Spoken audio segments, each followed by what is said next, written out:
अगर आपसे ये प्रश्न किया जाए कि आप राष्ट्र की सुरक्षा से क्या समझते हैं, आपकी दृष्टि से राष्ट्र की सुरक्षा का मतलब क्या है, तो अधिकतर लोगों का जवाब यही होगा कि राष्ट्र की सुरक्षा का मतलब है कोई भी दूसरा देश हमारे ऊपर आक्रमण न कर पाए, इसके लिए अपने आप को तैयार रखना, अपनी सेना को मजबूत रखना, नए नए तरह के अस्त्र शस्त्रों का निर्माण करके अपनी ताकत को, अपनी क्षमताओं को बढ़ाना।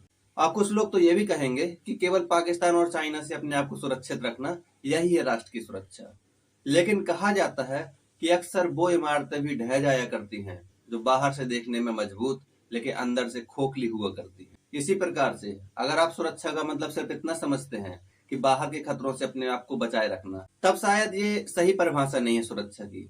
सुरक्षा का मतलब होता है अपने आप को न केवल बाहरी खतरों से बल्कि देश के अंदर के खतरों से भी अपने आप को बचाए रखना। इसके लिए 3 अलग अलग मंत्रालयों की भूमिका आती है। सबसे पहली भूमिका आती है विदेश मंत्रालय की। विदेश मंत्रालय का काम है कि दुनिया के हर मुल्क के साथ अपने संबंधों को मजबूत बनाने का प्रयास करे और साथ ही साथ हमारी जो जरूरतें हैं या फिर दुनिया को हम जो कुछ देना चाहते हैं उसके लिए एक ऐसा वातावरण तैयार करे जिससे हमारे लिए सब काम करना आसान हो। और इसी के लिए विदेश मंत्रालय द्वारा नियुक्त किए जाते हैं राजदूत।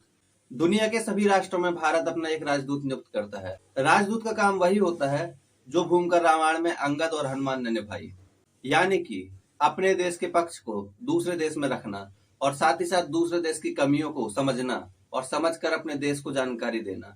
ऐसे चलता है पूरी दुनिया में कूटनीतिक वातावरण का चाल चलन, और विदेश मंत्रालय तैयार करता है पूरी दुनिया में एक कूटनीतिक वातावरण। इसलिए कहा जाता है कि आज पूरे विश्व का वातावरण भारत के अनुकूल है और ये भारत की एक कूटनीतिक विजय है, यानी कि हमने अपनी कूटनीतिक वार्ताओं और चर्चाओं के द्वारा पूरे विश्व पर एक तरह से वैचारिक स्तर पर राज करना शुरू कर दिया है। दूसरा मंत्रालय होता है रक्षा मंत्रालय। कहा जाता है कि आप चाहे कितने भी अच्छे क्यों न हो, लेकिन आप हर किसी के साथ अच्छे नहीं हो सकते हैं या आप हर किसी के लिए अच्छे नहीं हो सकते हैं। इसी प्रकार से भारत के राजदूत दुनिया के अलग अलग देशों में रहकर भले ही कितना अच्छा काम क्यों न करें, लेकिन कुछ मुल्क ऐसे होते हैं जो आपके खिलाफ होंगे और उसमें भी कुछ मुल्क आपके शत्रु होते हैं जो आप पर युद्ध करने के लिए तैयार रहते हैं।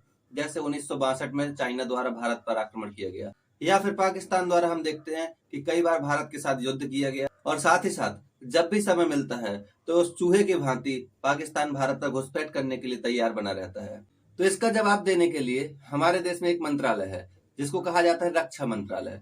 यानी अभी तक जिसको हमने समझा कि हम सुरक्षा के अंतर्गत समझ रहे थे कि बाहर के खतरों से अपने आप को सुरक्षित रखना, ये दरअसल कहा जाता है रक्षा। इसके लिए हर देश में एक मंत्रालय होता है जिसको कहा जाता है रक्षा मंत्रालय, और ये कहता है कि आइए आप पूरी तैयारी से, आपका स्वागत है भारत में और हम युद्ध करने के लिए एकदम तैयार हैं। देश की पूरी सेनाएं इसी के अंडर में आती है। रक्षा मंत्रालय अपने नेतृत्व और अपनी क्षमताओं के द्वारा पूरे देश की सुरक्षा के लिए प्रयासरत रहता है। कहा जाता है कि बाहर के खतरों से तो बचना आसान है क्योंकि वो खतरे आपको दिखाई देते हैं, आपको पहले से पता रहता है, और साथ ही साथ आपकी भौगोलिक जो सीमाएं हैं उसके बाहर से ऐसे खतरे आते हैं।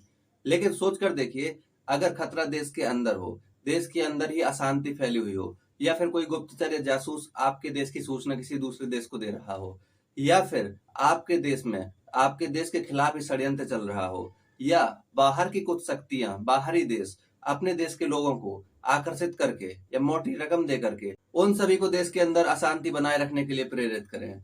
देश के अंदर आतंकवाद, नक्सलवाद, माओवाद या फिर नशीले पदार्थों की तस्करी, मानव तस्करी, बाल श्रम, बच्चों के साथ दुर्व्यवहार, महिलाओं की सुरक्षा, ये सब ऐसे विषय होते हैं जिस पर बाहर से हम लोग नियंत्रण नहीं कर सकते हैं। या फिर कहा जाता है कि जब किसी देश में ये सब समस्याएं बढ़ जाती है तो वो देश अंदर से खोखला हो जाता है। जैसे कहा जाता है ना, घर का भेदी लंका ढाए। लंका इसलिए तबाह नहीं हुई कि लंका कमजोर थी, लंका इसलिए तबाह हुई क्योंकि लंका के अंदर का एक गुप्तचर विभीषण दूसरे पक्ष में जाकर मिला, इसीलिए लंका का सर्वनाश हुआ। इसी प्रकार की चिंता एक देश के अंदर से रहती है। इसको नाम दिया जाता है आंतरिक सुरक्षा। आंतरिक सुरक्षा का मतलब होता है कि अपने देश को अंदर के खतरों से बचाए रखना, या अपने देश के अंदर इस प्रकार की स्थिति उत्पन्न नहीं होने देना जिससे देश अंदर से खोखला या कमजोर हो जाए। इसीलिए समाज में शांति व्यवस्था बनाए रखना, सुरक्षा प्रदान करना और साथ ही साथ एक सद्भाव में वातावरण बनाए रखना, ये सभी जिम्मेदारी दी जाती है गृह मंत्रालय को, जिसको हम लोग जानते हैं मिनिस्ट्री ऑफ होम अफेयर्स। कुछ देशों में इसको आंतरिक सुरक्षा का मंत्रालय के नाम से भी जाना जाता है। गृह मंत्रालय ही तो है वो मंत्रालय जो देश की एकता अखंडता को बनाए रखने के लिए हर संभव प्रयत्न करता है और देश के अंदर के खतरों की पहचान करता है, उनको समाप्त करता है, उन्हें दंडित करता है। इसलिए कहा जाता है कि हर मंत्रालय महत्वपूर्ण है, लेकिन किसी भी देश का गृह मंत्रालय एक सशक्त और मजबूत मंत्रालय होना चाहिए ताकि वह देश एक लंबे समय तक अपने आप को सुरक्षित बनाए रख सके।